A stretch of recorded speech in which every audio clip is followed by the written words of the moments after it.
اللہ کے حبیب صلی اللہ علیہ وسلم سے محبت نہیں ہے، کیونکہ اللہ نے نبی کریم علیہ السلام کو اپنا نمائندہ بنا کر انسانیت کی ہدایت کے لیے دنیا میں بھیجا۔ تیسرے نمبر پر فرمایا وَأَحِبُّوا أَهْلَ بَيْتِي بِحُبِّي، میرے گھرانے سے، میرے گھر کے افراد سے، حضرات اہل بیت سے محبت کرنے والے بنو مجھ سے محبت کی وجہ سے۔ کیا کہنے ہیں، یعنی میرے سے محبت اس وقت تک کامل و مکمل نہیں ہو سکتی جب تک کہ میرے گھرانے کے ہر فرد سے ازواج مطہرات بھی ہیں، اولاد طیبات بھی ہیں، آپ کے داماد بھی ہیں، صاحبزادیاں بھی ہیں، حضرات حسنین رضوان اللہ علیہم اجمعین بھی، سب سے ایک ایمان والا جب تک کوٹ کوٹ کر محبت کرنے والا نہیں بنے گا اس کے ایمان پر کمال کی مہر نہیں ہے۔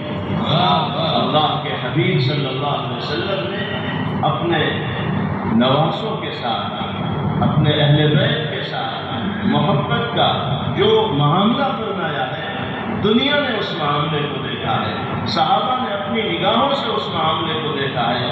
پیغمبر علیہ السلام سے سچا عشق رکھنے والا کبھی حضرات اہل بیت رضوان اللہ علیہم اجمعین سے محبت میں کوتاہی کر ہی نہیں سکتا۔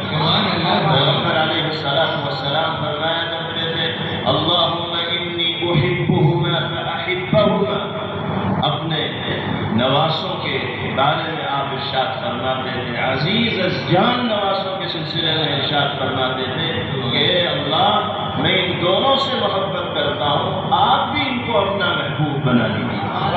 اللہ کے حبیب کی دعا رد تھوڑی ہوگی، یقیناً دونوں نواسے محبوب خدا قرار دیے گئے اور اللہ نے ان کو محبوبیت کا وہ مقام عطا فرمایا کہ انسان تو انسان، ذرات بھی ان کے ساتھ محبت کا جذبہ اپنے اندر محسوس کیا۔ حضور پاک علیہ السلام ایک مرتبہ منبر پر تشریف فرما ہے اور خطبہ دے رہے ہیں۔ دوران خطبہ آپ کے حجر مبارکہ کا پردہ ہٹتا ہے، آپ اس کی طرف نگاہ ڈالتے ہیں تو حضرت حسن رضی اللہ تعالیٰ چلتے ہوئے مسجد کی طرف آتے ہیں۔ چھوٹے ہیں، صحیح طور پر چل بھی نہیں پا رہے ہیں، کہیں چلتے ہیں کہیں گر جاتے ہیں۔ نبی کریم علیہ السلام منبر سے اترتے ہیں، حضرت حسن رضی اللہ تعالیٰ کو گود میں لیتے ہیں، پھر منبر پہ تشریف لاتے ہیں اور اپنا خطبہ مکمل کرتے ہیں۔ کیا کہنے ہیں، سبحان اللہ۔ اسی طرح کا ایک واقعہ شداد بن اوس رضی اللہ تعالیٰ ذکر فرماتے ہیں کہ آپ سجدے میں ہیں، امامت فرما رہے ہیں، کافی دیر ہو گئی، سجدے سے سر ہی نہیں اٹھ رہا پیغمبر علیہ السلام۔ حضرت شداد فرماتے ہیں کہ ہم سب منتظر کہ آج کتنا لمبا سجدہ ہو گیا۔ جب کافی دیر ہوئی تو سر اٹھا کر کنکیوں سے دیکھا کہ ماجرا کیا ہے، کہیں ایسا تو نہیں کہ ہمیں آواز نہ آئی۔ دیکھا کہ آپ کی کمر پر سیدنا حضرت حسین رضی اللہ تعالیٰ عنہ پیغمبر علیہ السلام اس لیے کمر سیدھی نہیں فرما رہے ہیں کہ سیدھا ہو جاؤں گا تو بچہ گرے گا، کہیں چوٹ نہ لگ جائے۔ یہ آپ کی شفقت کا اور محبت کا عالم جس کو صحابہ اپنی نگاہوں سے دیکھتے ہیں۔ حضرت ابو ہریرہ رضی اللہ عنہ فرماتے ہیں کہ ایک سفر میں مستورات بھی ساتھ ہیں، مرد حضرات بھی ساتھ ہیں، قافلے سے پانی ختم ہو جاتا ہے، عورتوں کے خیمے سے بچوں کے رونے کی آواز آتی ہے۔ بچے کون ہیں؟ حضرات حسنین رضی اللہ عنہما اجمعین۔ پیغمبر علیہ السلام پریشان ہو جاتے ہیں، عورتوں کے خیمے کے قریب پہنچتے ہیں، اپنی چہیتی اور لاڈلی نفخ جگر نور نظر حضرت فاطمہ الزہرا رضی اللہ تعالی عنہا سے فرماتے ہیں کیا وجہ ہے، کیوں بچے رو رہے ہیں؟ عرض کرتی ہے کہ یا رسول اللہ پانی نہیں ہے، پیاس کی وجہ سے بچے رو رہے ہیں۔ ابو ہریرہ رضی اللہ عنہ فرماتے ہیں کہ میں نے اپنے سر کی آنکھوں سے یہ منظر دیکھا کہ پیغمبر علیہ السلام نے فرمایا بچوں کو میرے حوالے کرو۔ حضرت حسن رضی اللہ عنہ پہلے آئے، آپ نے ان کو گود میں لیا اور اپنی زبان مبارک ان کے منہ میں ڈالی۔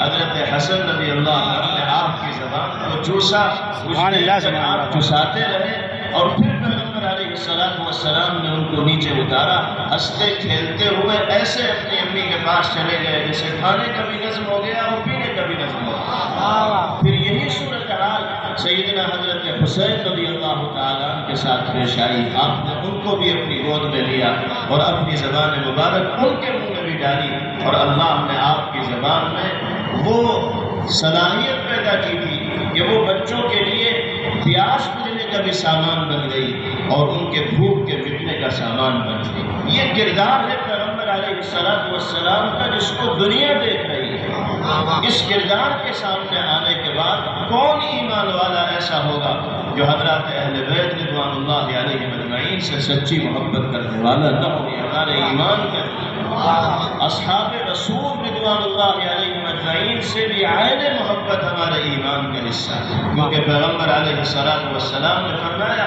من احب اللہ عز وجل فلیحبنی ومن یحبنی فلیحب اصحابی۔ جو اللہ سے محبت کرنا چاہے اسے مجھ سے محبت کرنی ہوگی، اور جو مجھ سے محبت کرنا چاہے اسے میرے اصحاب سے بھی محبت و عقیدت کا رشتہ اپنے ذہن و دماغ میں رکھنا ہوگا۔ اصحاب رسول رضوان اللہ علیہ مجمعین پیغمبر علیہ السلام کی تعلیمات کو محفوظ کرنے والے اور قیامت تک آنے والی انسانیت تک منتقل کرنے والے ہیں۔